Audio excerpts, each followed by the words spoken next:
Hello everyone. This is Natasha, and this is the OnePlus 15 for 60,000 rubles. A truly powerful, exceptional smartphone, and I'm not just saying this. Its specs are truly impressive. But usually, everyone looks at it in a vacuum. Here we have the box. Let's unpack the box. Here, of course, we have a cable. For some reason, by the way, it's USB-A to Type-C. I would, of course, prefer Type-C to Type-C. There's a paper clip and a guide on how to use the device. So, here we have the smartphone. Open it, take a look, and that's it. But that would be boring, right? So today I decided to compare it with the most flagships that exist. And these are the orange iPhone 17 Pro Max and the Samsung Galaxy S25 Ultra.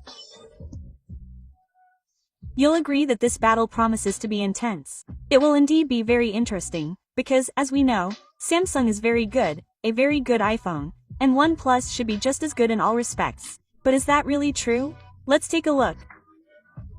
I usually start with design, but today it's different. Today I'll start with performance, because I think that's the most interesting part. Let's get started. Looking at the Geekbench results, the iPhone is slightly ahead of OnePlus in single core. Samsung's numbers are really bad here. As for multi-core, OnePlus is leading in this test, and that's incredible. As for Antu, OnePlus is leading by a significant margin in terms of scores. And I'm not just saying this, because, look, in terms of processors, the iPhone has the Apple A19 Pro. It's the most powerful processor Apple has ever put in its iPhones. That is, there's nothing more powerful at the moment. Well, if we're talking about smartphones, again. The Samsung has a Qualcomm Snapdragon Elite 8. The OnePlus also has a Snapdragon Elite 8 Gen 5. That's one of the most powerful processors. Available for Android. And yet, this is a smartphone that costs 60,000 rubles. Let me just remind you, yes, the price difference. The Samsung, despite being released much earlier, currently costs 80,000 rubles. What's going on here? Honestly, if I were you watching this video, I wouldn't believe that the OnePlus outperforms the iPhone so much in performance. Honestly, I'd really like to move on to games right now and talk about them, because I could easily call the OnePlus 15 a gaming smartphone. Yes, it runs all games without exception. It plays smoothly, the FPS doesn't drop, and you can easily play at maximum settings. So, the smartphone really can handle even the most powerful games. I always test on Genshin, but it's not because I'm only familiar with this game, but, well, it's just very, very demanding. Of course, the smartphone gets warm after a while, but it's normal, comfortable, and doesn't bother me in any way. Most likely, this happens because they advertise an enhanced cooling system. Overall, even though OnePlus doesn't bill its smartphone as a gaming one, I'd say gaming on it is a pleasure. And of course, thanks to the processor, including the cooling. Overall, if you're looking for a gaming smartphone, I can confidently recommend OnePlus. Also, thanks to its screen, because the screen here is also very cool. Well, let's start with 165 Hz, which they brought here. Just so you understand, not even all apps on the smartphone support this refresh rate. Of course, it changes depending on where you navigate, but the fact remains. While the iPhone just recently added 120 Hz, thank goodness for that. Well, it's the same with Samsung. 120, it has the brightest screen. I just cranked everything up to max right now. Everything here is maxed out. Damn, it just stands out from the crowd, clearly. I don't know if it will be visible on camera, but I'm not making anything up. Then again, OnePlus claims it has 6,000 nits at peak and 2,000 constant. The iPhone has 1,600, and Samsung has 1,500. Seriously, the Samsung is probably the dimmer, then comes the iPhone, and the OnePlus simply illuminates everything around me. It will probably even illuminate my face, it's so bright. I'm not even joking right now. And that's not all, because it has the thinnest bezels again. Yeah, we're playing with millimeters here. Well, no, look, the difference with the Samsung is clearly visible. With the iPhone, of course, it's not as dramatic, but it does have the thinnest bezels. Although it's important to note that it doesn't have the largest screen. The iPhone and Samsung have a 6.9-inch diagonal, while the OnePlus has 6.78 inches. But even that, for me, is a plus, because, as you know, I like things smaller. Well, for me, a smaller smartphone, accordingly, fits better in my female hand. And here I suggest we smoothly move on to the design, because it has changed significantly compared to the previous model. As you can see, it keeps up with the times. Our back cover is so minimalist. It's fiberglass. And it's so rough, matte, and it feels so nice in your hand. The iPhone has a similar piece here, although even it's smaller, rough. Why they had to insert aluminum here is unclear. If they'd actually made the entire surface like this, it would have been much cooler. This has been discussed many times, and if we're switching to OnePlus, they've definitely done it right. Even the edges, if you'll notice, are matte, although here the sides are aluminum. The smartphone has become slightly squarer. Before, it was more semicircular, which might have made it more comfortable to hold. But I still want to say that a square camera module looks better than this elongated one. It's clear that the iPhone has been highly criticized many times, but it would have been better if they'd kept it square. Well, look, even compared to the vanity top, I think this looks much nicer. Let me know in the comments what you think, because, again, design is debatable, but I like it. If, for example, we compare it to Samsung, it's also glass, yes, no question, but it's always splattered, you see? Fingerprints are everywhere, whereas here, thanks to the matte finish, there aren't any fingerprints left. Let's do the key test. So, let's take the largest one and, well, with sufficient force, swipe it across the OnePlus. Look, there's a line left. Come on, Zhenya, show it close up so you can see it's still there. Oh, there, I think, there, you can see it. Now do this. Wow, and it's all erased. Listen, if I swipe like that on an iPhone right now, on aluminum, I'll get in trouble, so I won't test it on other smartphones, because I'm only really confident in this situation with OnePlus. This has proven that carrying them together is unsafe because the key will get scratched. Besides the fact that it fits better in the hand than, say, a large Samsung, it's also much more comfortable in terms of weight. That's exactly why I love small smartphones, because, wow, I put them down and they weigh 215 grams, and this one weighs 221 grams.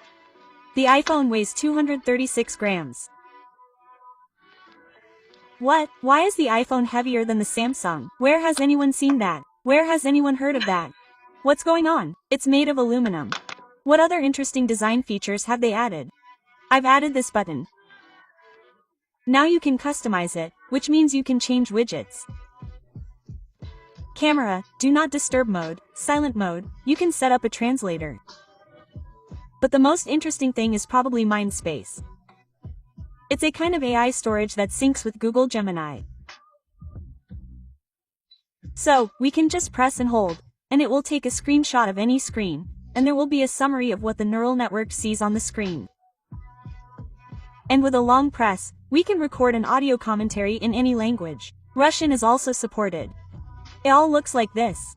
All of this is stored in the storage, as strange as it sounds, yes, it's like butter in butter. However, you can return to this information and use it at any time. Overall, they've implemented this button quite interestingly, because, let me remind you, it used to be just a lever that toggled silent mode. A less obvious feature that many people talk about is the vibration motor in OnePlus. Honestly, I never pay attention to vibration motors in smartphones, but everyone always talks about it in their reviews, so I finally want to test it. So, how does this super vibration motor feel? Well, Samsung's vibration is indeed weaker. As for the iPhone, well, frankly, I don't understand why everyone is so raving about the OnePlus vibration alert. No, it's good, but it's good everywhere. So I'm not a fan of the OnePlus vibration, but they all vibrate normally, if that's the question. It depends on what you use it for. Our signature Uncle Valley pickle jars are appearing on the table. So, we're going to be testing our smartphones a bit. Look, the OnePlus boasts the highest protection rating available today, IP69K. For those who don't know, That's pretty awesome. It's also for high pressure and high temperature jets, but we'll skip that. Our competitors, Samsung and the iPhone, have IP68. Why they haven't done better, I don't know. I decided to use some salty water to make things a little more interesting and test our devices. We'll dunk them in for 5 minutes. You never know, maybe someone will die. Although, of course, I'm not counting on it, but nevertheless, let's go. 1. Add some water. Because we're out of brine. Let's go. Okay, cucumbers, let's move. It'll take me longer to move these cucumbers. Damn, it smells like cucumbers. I need to move the cucumbers of water here too. Our Samsung's vibration turned on. Suddenly, okay, 5 minutes have passed. Let's get out our marinated smartphones. Okay, OnePlus. Wait, okay, everyone's alive. Everyone's alive? I'd like to check the speaker. The speaker is now crackling. No joke, the iPhone speaker is crackling. It hasn't degraded, sadly. Now you can share it with the Share Play feature in iOS 15. The speaker is really crackling here. It's doing something like this. Although I think I shook everything off and we didn't even spill any water on the top part. Okay, let's check out the OnePlus. You used to watch TikToks in splendid isolation and degrade sadly, but now you can share it with the Share Play feature in iOS 15 and degrade together. Of course, it sounds, yes, like the smartphone was in water, but much better than the iPhone's. The iPhone sound is really bad. Okay, well, Samsung. I'm starting the challenge. Take your brand new iPhone 13 Pro, it doesn't matter. Then you need to flip it up and down 3 times. That's it. 1. It sounds about the same as the OnePlus. It feels like the smartphone was dipped in water, but overall, there aren't any issues, like with the iPhone, for example, with sound. But for some reason, the Samsung leaked the most water. Okay, I hope it's okay. Overall, all the smartphones passed the test, which isn't surprising. However, I wouldn't recommend trying this at home. Although I must say, they now smell wonderfully of cucumber. Even I felt like grabbing a snack. Uncle Valya's cucumbers are truly top-notch. I should tell Valya to make his own cucumber instead of merch. As for the camera, for some reason, many reviewers say it's the OnePlus weak point. But our comparison allows you to see photos taken under identical conditions. And honestly, I don't think the OnePlus shoots worse than its competitors, and in some cases, it even shoots better. Its claimed 50 megapixels really do a great job here, because, for example, Samsung claims 200 megapixels on its main camera, but if we zoom in, we can clearly see how clearly the OnePlus logo is readable and how grainy the Samsung is. The iPhone also sometimes takes worse photos than the OnePlus, and vice versa. But in these circumstances, it's hard to say that the OnePlus camera is its weak point. In my opinion, it's good flagship quality, but if you disagree, be sure to mention it in the comments.